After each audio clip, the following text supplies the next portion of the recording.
Assalamualaikum warahmatullahi wabarakatuh. Perkenalkan kami dari kelompok 3 jurusan Pendidikan Agama Islam Sekolah Tinggi Agama Islam Kiai Haji Abdul Kabir akan mempresentasikan hasil makalah kami yang berjudul Statistika Deskriptif. Silahkan disimak ya teman-teman. Langkah pertama adalah statistik deskriptif. Statistik deskriptif merupakan bidang ilmu statistika yang mempelajari cara-cara pengumpulan, penyusunan, dan penyajian data suatu penelitian. Statistik deskriptif adalah bagian dari ilmu statistik yang meringkas, menyajikan, dan mendeskripsikan data dalam bentuk yang mudah dibaca sehingga memberikan informasi tersebut lebih lengkap. Statistik deskriptif hanya dihubungkan dengan hal yang memudahkan atau memberikan keterangan-keterangan mengenai suatu data atau keadaan atau fenomena. Dengan kata lain, hanya melihat gambaran secara umum dari data yang didapatkan. Statistik deskriptif adalah metode-metode atau cara pendeskripsian yang berkaitan dengan perkumpulan penyajian suatu grup data hingga memberikan informasi yang berguna. Nah, dengan statistika deskriptif, kumpulan data yang diperoleh akan tersaji dengan ringkas dan rapi serta dapat memberikan informasi inti dari kumpulan data yang ada.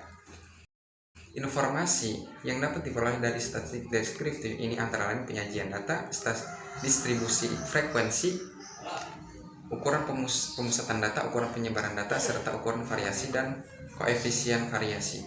Nah, dalam bekerja dalam jumlah data yang cukup besar, biasanya lebih menguntungkan jika data ini disajikan dalam kelas-kelas atau kategori tertentu bersamaan dengan frekuensi yang bersesuaian. Nah, frekuensi yang dimaksud adalah banyaknya kejadian yang ada pada kelas-kelas tertentu. Suatu tabel yang menyajikan kelas-kelas data beserta frekuensinya tersebut didistribusikan frekuensi atau tabel frekuensi. Nah, untuk penyajian penyajian data ialah data yang sudah kita kumpulkan atau yang kita dapatkan dari sumber lain, biasanya berupa matriks data. Atau bahasa sederhananya dalam bentuk tabel, data dalam matriks data biasanya berupa data yang sangat banyak sehingga sulit dibaca. Data tersebut perlu dirangkum dan ditampilkan dalam bentuk yang lebih sederhana. Penyajian data dapat dibagi menjadi 3. Yang pertama adalah tabel, yang kedua adalah grafis, yang ketiga adalah numerik. Nah, itulah penyajian data. Dan cara penyajian data dalam statistik meliputi diagram tabel, histogram, poligon, dan ogive. Histogram dan poligon digunakan untuk menyajikan data distributif frekuensi relatif. Suprayoga 2008. Ogive digunakan untuk menyajikan data distribusi kumulatif. Oke, selanjutnya yaitu ukuran pemusatan data. Ukuran pemusatan data ini biasanya digunakan untuk mendapatkan gambaran yang lebih jelas dari suatu persoalan yang terdapat dalam sekumpulan data. Ukuran pemusatan data ini terdiri dari 3 macam, yaitu mean, nilai rata-rata, yang kedua median, nilai tengah, yang ketiga modus, data yang sering muncul. Untuk memperoleh nilai ketiganya, kita dapat menggunakan 2 cara, yaitu untuk data kelompok dan data tunggal. Untuk memperoleh nilai dari data tunggal untuk bagian mean, yaitu kita bisa memperoleh dengan cara jumlah banyaknya nilai dibagi banyaknya data. Sedangkan untuk nilai mediannya, untuk data tunggal, kita bisa memperolehnya dengan cara kita urutkan terlebih dahulu data terkecil sampai terbesar. Setelah itu kita tentukan nilai mediannya. Jika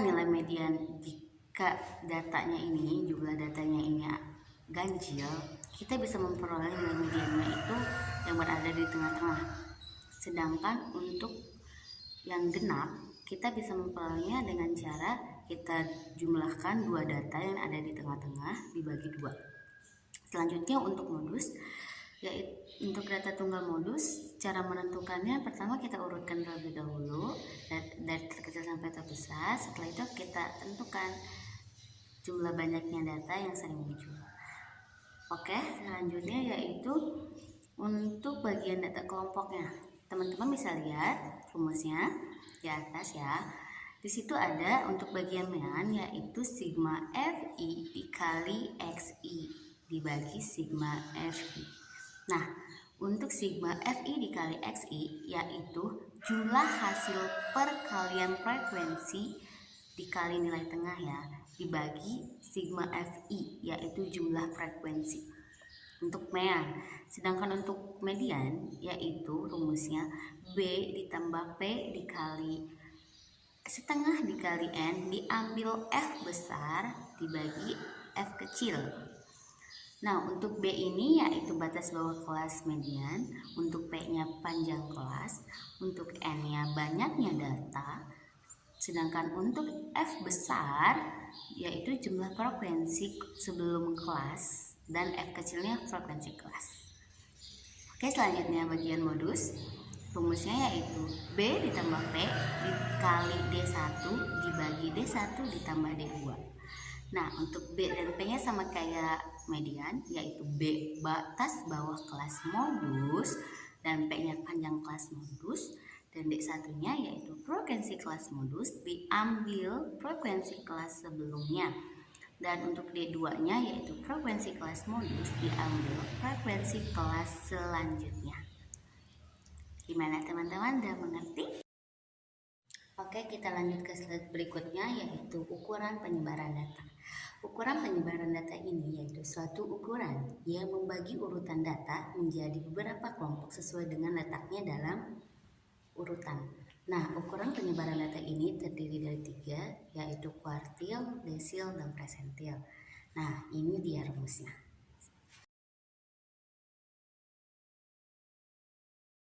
Oke, lanjut slide berikutnya yaitu tentang ukuran variasi atau dispersi.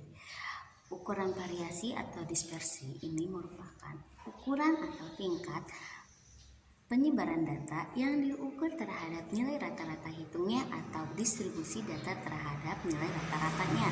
Semakin besar variasi nilai-nilai Xi atau nilai-nilai tengah, maka akan semakin kurang rata-rata representatif rata-rata distribusinya. Begitupun selanjutnya. Nah, untuk ukuran variasi atau dispersi ini ada 2 macam, yaitu simpangan rata-rata dan simpangan baku. Nah, berikut ini di atas ada rumusnya ya teman-teman. Untuk bagian simpangan rata-rata yaitu rumusnya sigma Fi dikali nilai mutlak Xi diambil X dibagi sigma Fi. Untuk sigma Fi-nya itu jumlah frekuensi dikali Xi nilai tengah diambil Xi ya X doang itu mean ya teman-teman, dibagi jumlah frekuensi. Selanjutnya yaitu simpangan baku. Simpangan baku yaitu dengan rumusnya akar sigma Fi dikali Xi diambil X kuadrat dibagi sigma Fi. Untuk yang terakhir yaitu fungsi dari statistika deskriptif. Statistika deskriptif sangat penting karena jika kita hanya memunculkan data asli, informasi dari data tersebut sulit didapatkan, apalagi jika datanya memiliki record yang sangat besar.